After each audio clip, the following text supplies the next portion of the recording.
সবাইকে রইল অগ্রিম ঈদ মোবারক। আমরা বরিশাল আসছি ঈদ করার জন্য, কিন্তু আর আব্বু আসে নাই, সে একা রয়েছে ঢাকা। ছুটি নেই, ঈদের পরে ছুটি, তাই ঈদের পরে আসবে। আমি আমার ভাইয়ের সাথে বোনের সাথে আসছি। আমার ছেলে এবার বেশি কান্না করে না, কারণ বাপেরে দেখে না, বাপেরে দেখলে বেশি কান্না করে।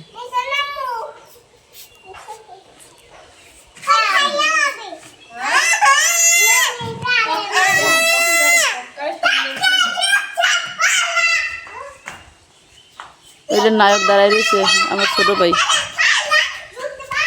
এই পেতনা পেতনিগুলো, এই রাইফে কয়,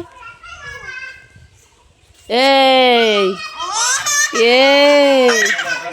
টাকা দাও, টাকা দাও, টাকা দাও, টাকা দাও,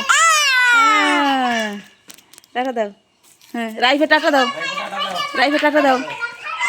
টাটা টাটা, মামার সালাম দাও, আসসালামু আলাইকুম। হ্যাঁ তো ভালো আছেন? সবাই সালাম দেয়, এখন ভালো হয়ে গেছে।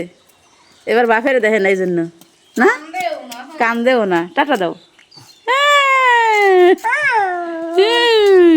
ঈদ মোবারক, অগ্রিম ঈদ মোবারক সবাইকে।